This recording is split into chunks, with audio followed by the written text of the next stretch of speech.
Decentralized Pictures Talent Cast. I am your host, Matt, and in studio today we have leadership from Decentralized Pictures. We have Mike Musante, co-founder of Decentralized Pictures, also serving as Vice President of Film Production and Acquisitions at American Zoetrope. Also joining us from DCP, Leo Matchett, co-founder and CEO of Decentralized Pictures. Also in studio, we have the winner of the iPhone Filmmaking Initiative, Luis Vanegas. As many of you know him better in the Film 3 space, Film Freako. Luis, good to see you again, my friend. Good to be back, Mac. Thank you, Matt. Sorry. Thank you for the invitation. And Leo and Mike, it's nice to be here with you all. Of course, of course. So for those that are new to Decentralized Pictures and maybe to you, Luis, as a filmmaker, give us a little background about yourself. Okay, short background.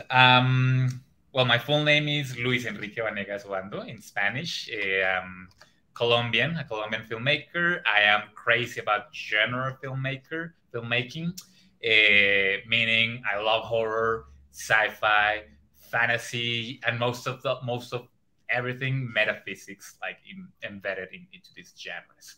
So I've been a filmmaker for the past, 12 years of my life. I've had the privilege of shooting dozens of short films, a couple feature films as a director, many video clips, music videos, and commercial work in general, and for the last couple of years, I've joined the Film 3 community, the Film 3 movement, and I've been going nonstop ever since, doing shorts, pilots, projects all over the place, and just having fun. Awesome. Thanks for that, Luis. So let's jump into the award itself. So your film, Those Winged Things, selected as the winner for the iPhone Filmmaking Initiative. And for those that may be unfamiliar with this award that was featured on the Decentralized Pictures platform, it was a two-phased award. So it was an initiative to promote independent filmmaking using iPhones as a tool to achieve exemplary artistic visions. In phase one, filmmakers were required to provide a synopsis, treatment, and pitch of their proposed short film shot on an iPhone 14 Pro. The community selected finalists from those submissions, and those finalists received an iPhone 14 Pro, a compatible dual lav mic setup, $500 for production, and were considered for networking opportunities. The Phase 1 winners also were tasked with shooting their films using the equipment and budget provided by DCP. In Phase 2, the finalists submitted their completed short films shot on the iPhone 14 Pro they received. These films were voted on the DCP community, and the filmmaker that was voted on received, in addition to the Phase 1 awards, a MacBook Pro, $1,500, and was eligible for networking opportunities and promotions. A pretty awesome award. So congratulations on being the awardee. So what was the most exciting part about winning this award? The most exciting part, let's say the most challenging for me, because it ended up being the most exciting. But at the beginning, I was scared, very scared to shoot with an iPhone, because I'm I've always been obsessed with image quality and all of that. So for that reason, up until this point, I've never used a phone to shoot anything. So I was like, okay, how is this gonna work? This is first time doing this and all of that. But when I got it and started testing it and trying it, I fell in love with it. I thought it worked great. So the initial fear became joy, up until the point that I'm still using it on my day-to-day life. Shooting, I'm starting to share some of that, shooting the small little things that I remember I used to do that back in the university, in the experimenting in my first, if you will, first filmmaking days, shooting a glass of water, the water move, small things that probably don't make much sense, but as a visual storyteller, you start to experiment with. Now I feel thanks to this, I'm back in that mood of experimenting and like, I don't know, like trying to explore things that we see in the day to day. And we like previously I was not able to capture that. Now I'm able to do it. And it's because of that, I feel like, I mean, of course, aside from the whole shooting that went incredibly well, and a lot of fun, of course, and we'll get into that. The takeout, one of the big takeouts is I'm kind of back into a more creative mood, if you will, exploring visual storytelling differently. Now that I have a camera with me all the time, because of course we all have phones and all of that. But again, since I'm a little obsessed with the image quality, I didn't record, like I didn't even record before this with my phone. Now I feel like I can actually do it. So that is like the fun part of it. But yeah, a lot of joy as well in the production. I'm sure we can go deeper into that. Hey, Luis, what are some of the differences or like advantages that you found shooting with an iPhone over a conventional? I mean, I know if you have a Red or an ARRI, like that presents certain advantages and disadvantages. But what did you gain by shooting with an iPhone? I would imagine, I've never shot a film with an iPhone, but it's easier. Your setup's got to be a lot easier, right? Yeah. I mean, of course, it's a learning curve, of course, because I mean, you're used to changing lenses, preparing everything for the camera, changing batteries and all of that.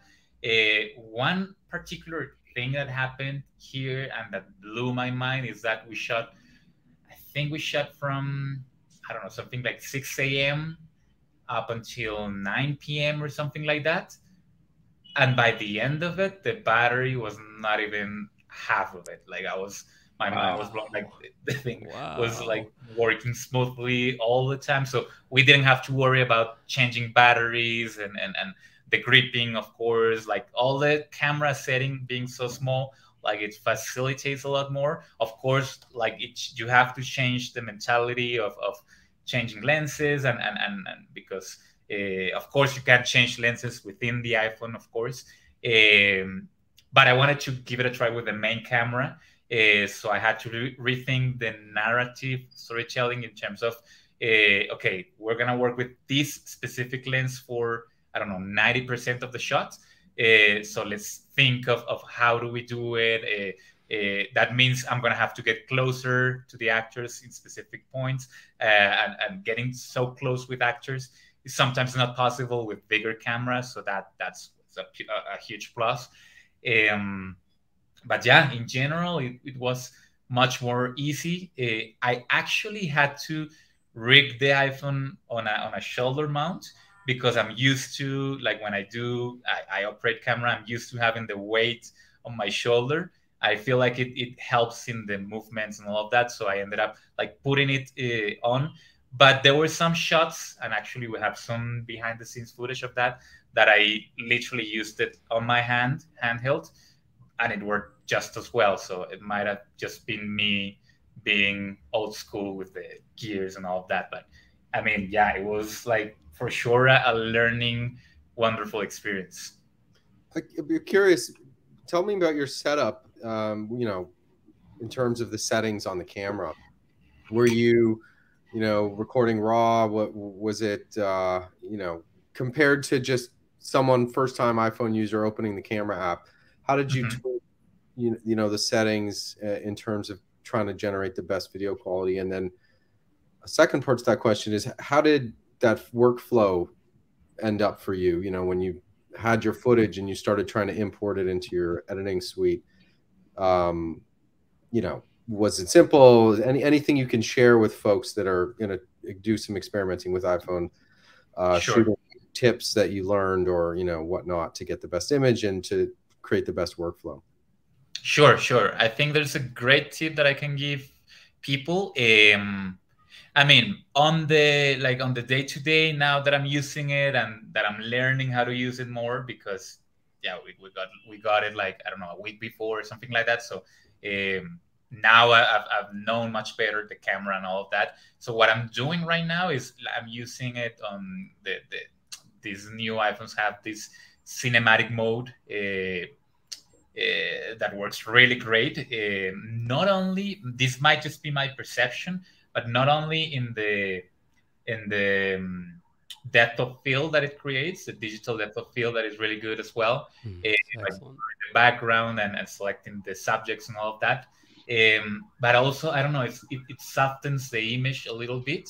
It makes it more cinematic, which is some of the issues that you might encounter on other phones, or in using like the non-cinematic option. That this might be me. I'm not sure about this, but I feel like the image is much more smoother, which is similar to what I'm using right now, which is a pro camera that is like a smooth, like, I don't know, battery type of image. You get that from that. And that's the way I'm using it right now. It has one tip. I would give one tip, and it's for the depth of field. I always, like, again, tune it, not.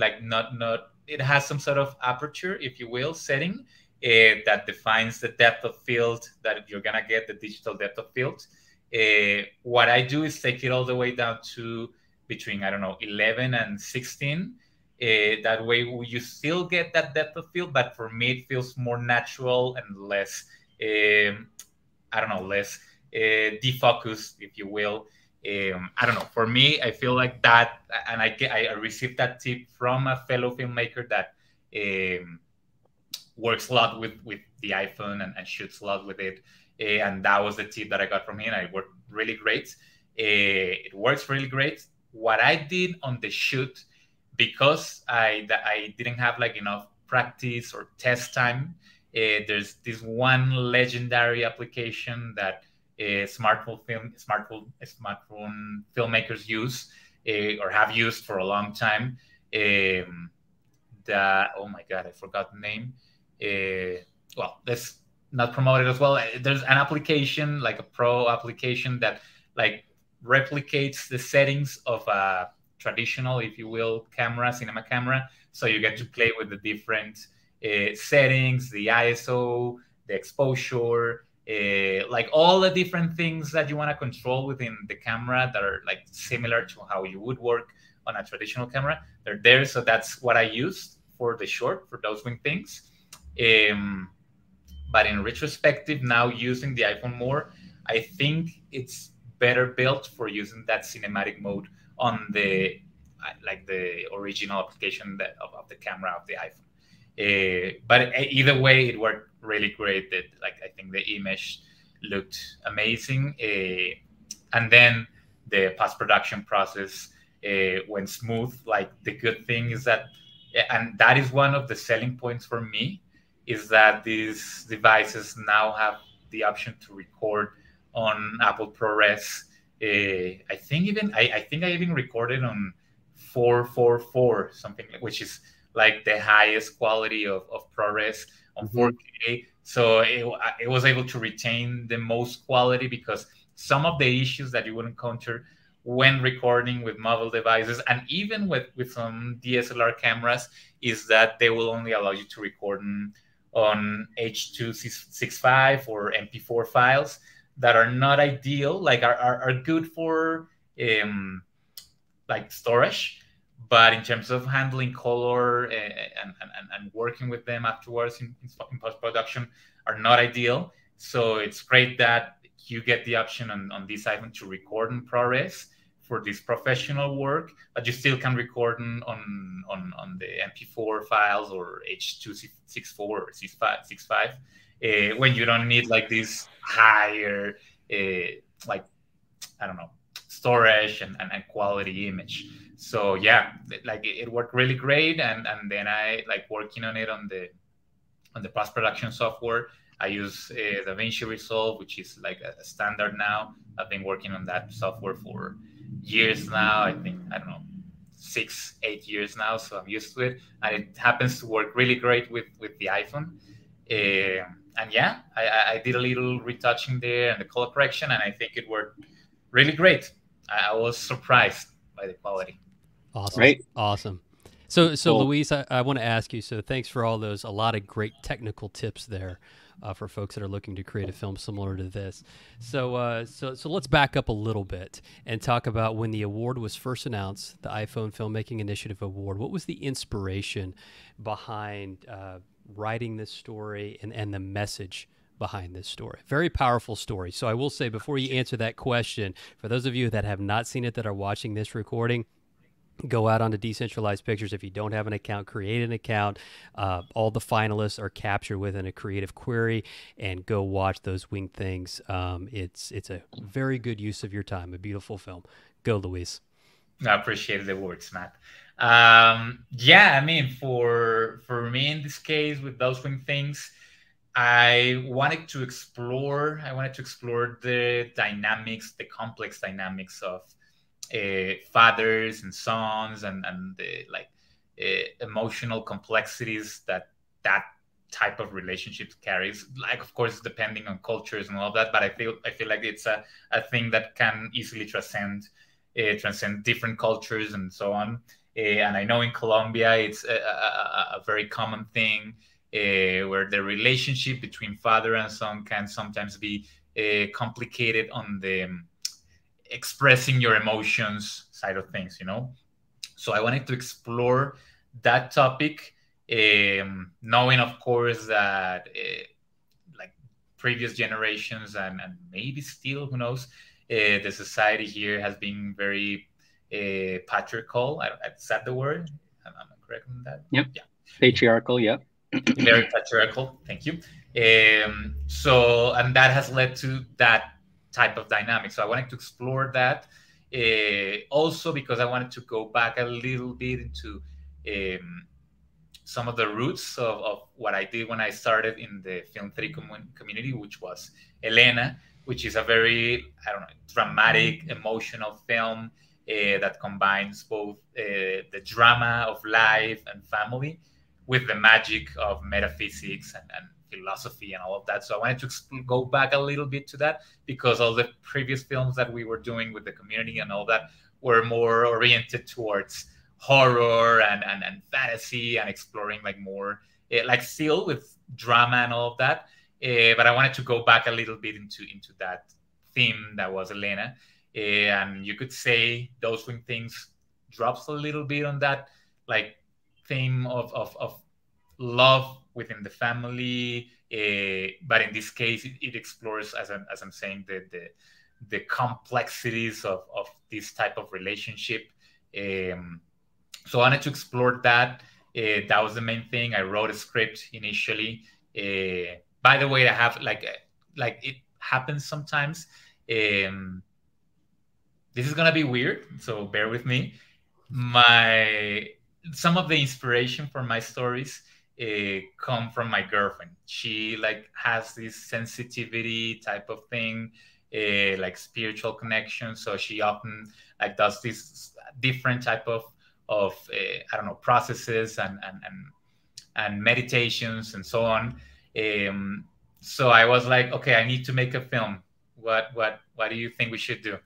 And she like got the idea of well, not the idea, it's not exactly an idea. She got the image. She got the image of she was like a grandfather and butterflies, and the image and the message from the son and the little son and so on. Like she gave me those, like that was it. Like she gets like the, I don't know, the mood, if you will. So I took that and converted it into a script that eventually got into, I posted it before going into DCP. I posted it into the coders room, which is like some sort of writer's room that we have within the community that we have created, and got feedback from my friends in there.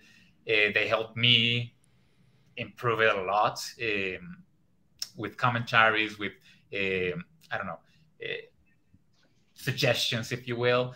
Then version 2 was born out of that, which was more leaning towards the fantasy. Like out of version 2, we got the winged things that you see in the short. Like all the essence came out of that like process with the coders room. So I'm very grateful with them because I think it worked really great. And yeah, that was it. And then it was all like, again, and then we got a third draft from reading all the reviews on the DCP platform after phase one was finished. I got to like check on all the different commentaries from all the reviewers, and I actually applied a good amount of them actually into the film. So that's interesting as well.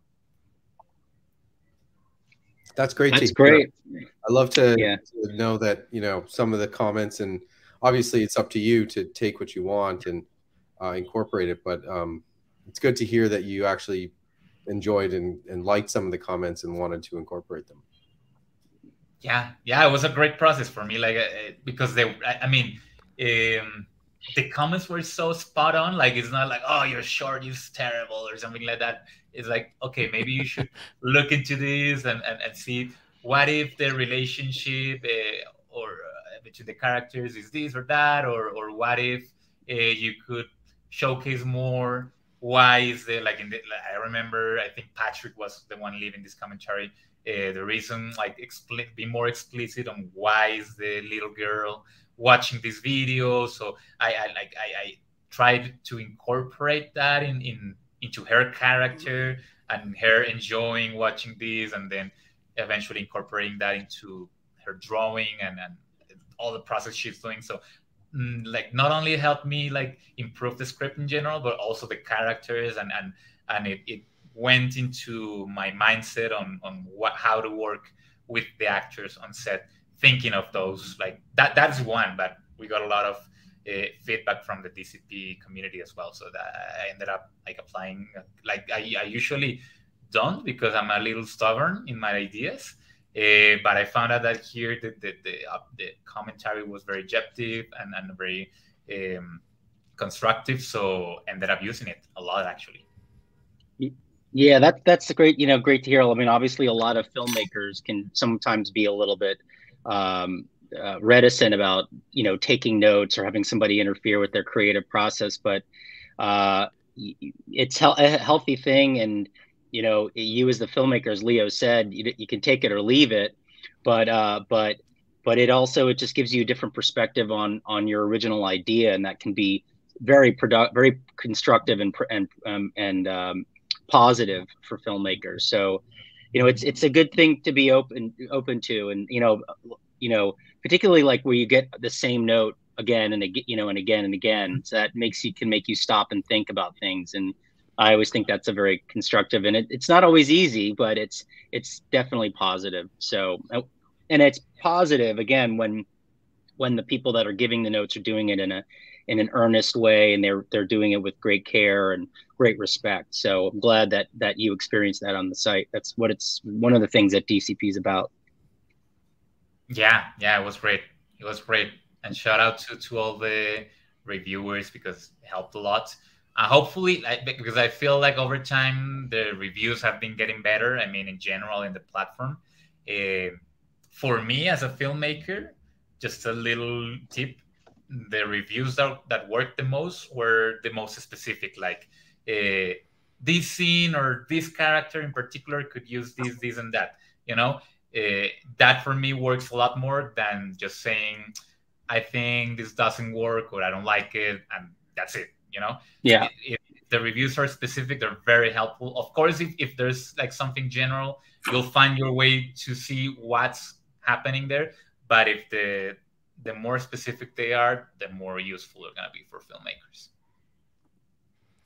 Luis, what advice do you have for aspiring, and I'm going to kind of target young filmmakers who are just getting started, and I think that a lot of filmmakers can kind of fall into this trap where they feel like they need access to really expensive camera equipment, really expensive sound equipment, lighting equipment.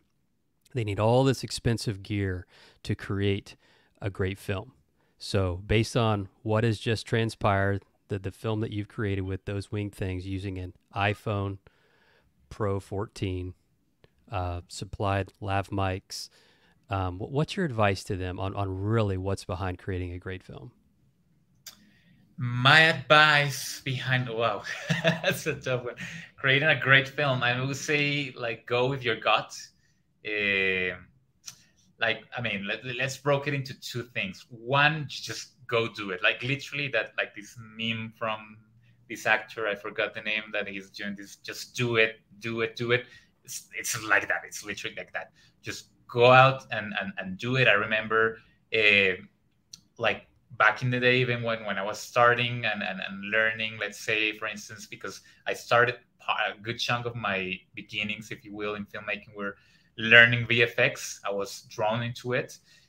So I remember learning to do the traditional thing where you put the camera still and you record yourself here and then yourself here and then you talk to yourself. So I have like an old video like that I recorded. I don't even know the camera reference, but it was not an optimal camera at all for films, and I even used that, so I would say just grab what you have and just go do it. Hopefully eventually you can, I don't know, have something like this, like an iPhone that can shoot really well, or a professional camera as well. But just go do it. Go with your gut. Something very specific, like as an example here for those things, and I think that it makes it a bit unique, is that I'm from Colombia, and I have my baggage and my cultural knowledge, if you will. So I try to incorporate that into my film instead of, because I know like sometimes people tell you gotta be global and you have to make films that work globally and all of that. And yes, but you have to, I feel like you have to print part, I don't know, it can be your culture or a specific thing from you, but you have to leave something in there that only you can do, like that can resonate with the audience worldwide. Because again, you, yes, tell global stories, but make them in a context that can be different to what we have already been watching in I don't know, Hollywood or in general. So I would say, yeah, go for that. Here in Colombia, we call it platanizar, which is make it Colombian, which is essentially a type of fruit that we fry, and it's very Colombian, so we call it plátano, and you should platanizar this, which is kind of a funny Colombian expression.